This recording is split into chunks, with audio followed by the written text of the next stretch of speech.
Olá, queridos alunos, queridas alunas, sejam todos muito bem-vindos à nossa aula de hoje.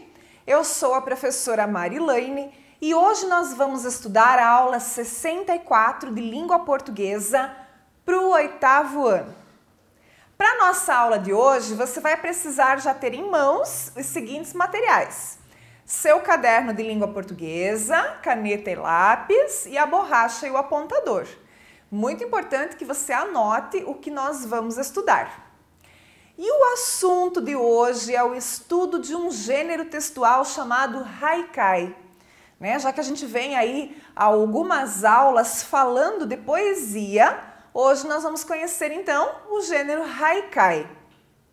Os objetivos propostos para essa nossa aula: identificar as características do gênero haikai e produzir um haikai.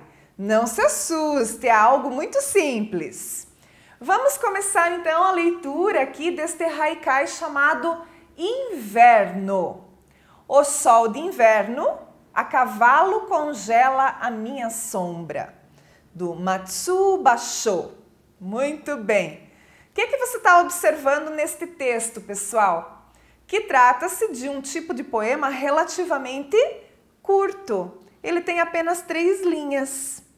E outra coisa importante, Você viu aí que fala de sol, fala de inverno, fala de cavalo. Então, o tema é voltado para a natureza. Muito bem.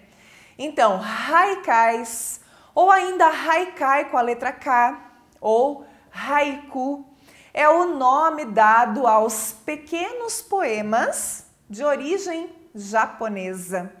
Pelo próprio nome, você já imaginou, que esse texto provavelmente teria origem no Japão. Esses textos chegaram ao Brasil por volta do século XX, que é justamente quando vieram para cá os imigrantes orientais, os imigrantes japoneses.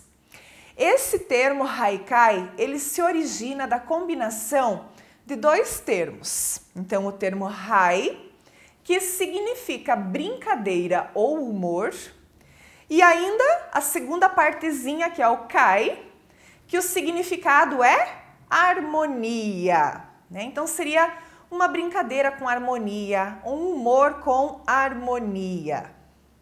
Os haikais tiveram sua origem no Japão por volta do ano 1200 e percorreram o país até meados do século XVII, que foi um período em que o Japão sofria muitos conflitos internos. Nesse cenário, então, tão obscuro aí de conflitos, de guerras, os haikais, eles nasciam como uma maneira de resgatar a tranquilidade da alma, nesses tempos de guerra, fazendo com que as pessoas elas focassem na realidade imediata e pudessem se concentrar no presente e deixar ainda que por alguns instantes, essas preocupações ficassem de lado. Então, olha que história bonita que tem esse tipo de texto, Por que ele foi criado? Por que ele foi inventado? Para amenizar aquele sentimento tão ruim, tão pesado, do clima da guerra. E aí, então, os haikais vêm como forma de fazer uma leitura, fazer aquele pensamento mais positivo, mais tranquilo, mais harmônico. O haikai, ele pode ser definido como sendo a poesia do cotidiano, pois ele vê sempre nos detalhes do dia a dia o alimento para a sua produção. Então, os temas, os assuntos são sempre do dia a dia. Esse gênero ele está ligado a alguns ideais, pessoal. Quais são esses ideais? A simplicidade, a contemplação, ou a observação, o respeito ao momento presente e também, em algumas vezes, o humor, Então, essas são algumas características aí deste gênero de texto.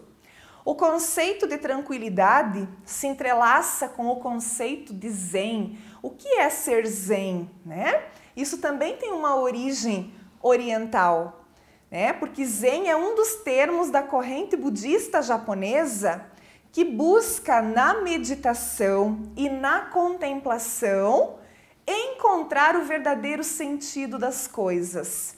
Então, os haikais seguem esta filosofia budista japonesa.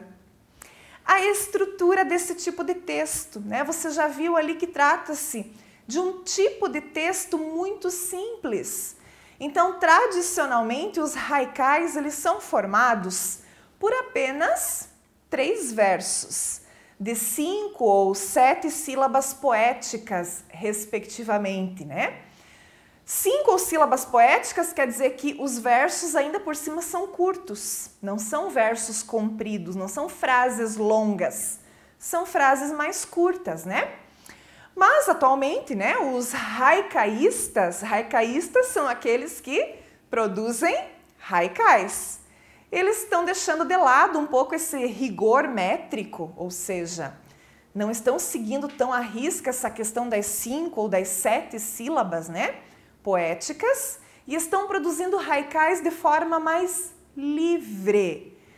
Entretanto, sempre prezando por 2 características aí que eles não abrem mão, né? A simplicidade e a concisão, ou seja, tem que ser simples e tem que ser curto, objetivo. Muito bem, vamos ler mais um haikai. Olha lá. Em cima do túmulo cai uma folha após outra, lágrimas também. Do Matsuda Goga. Né? Então, olha o que você consegue sentir, né? O que você consegue entender, ou o que você consegue visualizar quando você lê esse haikai. Para mim, representa alguém que foi ao cemitério visitar, né, um parente já morto, já falecido, e aí ele está vendo folhas caindo, né, das árvores, e ao mesmo tempo que caem as folhas, essa pessoa está chorando, então ela diz que também estão caindo lágrimas, né?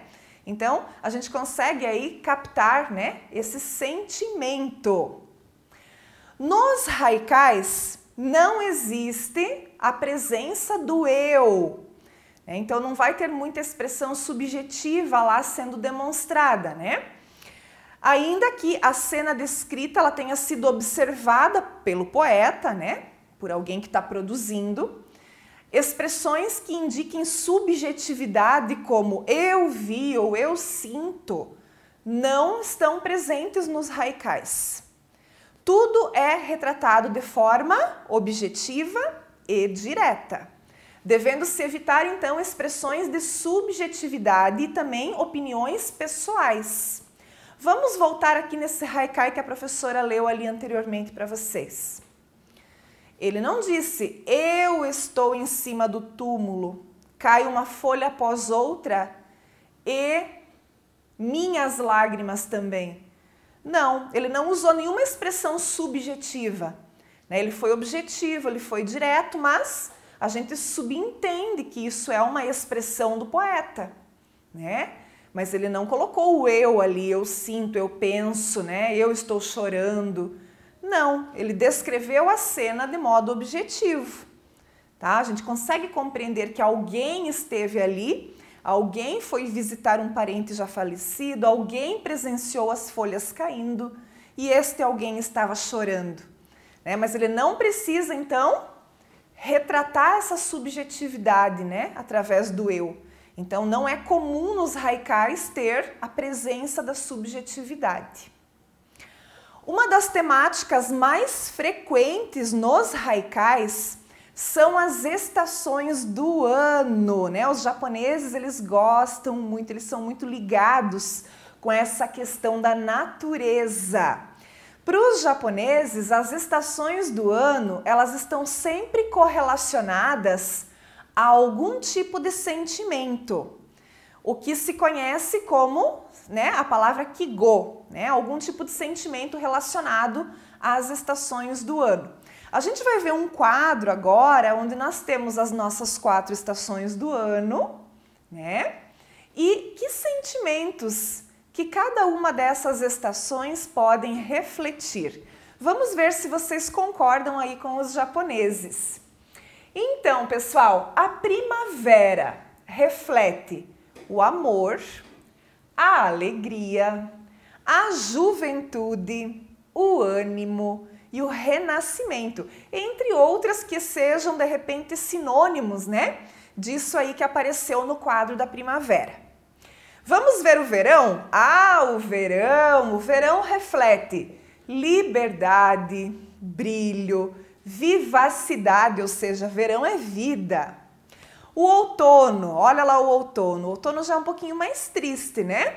Melancolia, solidão, saudade, a própria tristeza, o desânimo. E o inverno, pessoal? O inverno representa o repouso, a tranquilidade, a reclusão e até mesmo a morte, né? Então, por que no inverno a gente fica mais recluso? Porque é mais frio, então as pessoas tendem a ficar mais guardadinhas dentro de casa, né? Sempre que possível, não gostam muito de sair. Então, vejam se vocês concordam com essas ideias, né? Muito legal, a professora adorou esse quadrinho aí das estações do ano com os sentimentos que cada uma delas refletem. E se a gente parar para pensar, é muito verdade isso, né? Parece que na primavera e no verão a gente fica mais alegre, a gente fica mais feliz, né? Aquele sol nascendo cedinho, os passarinhos cantando, já vem uma alegria com a gente.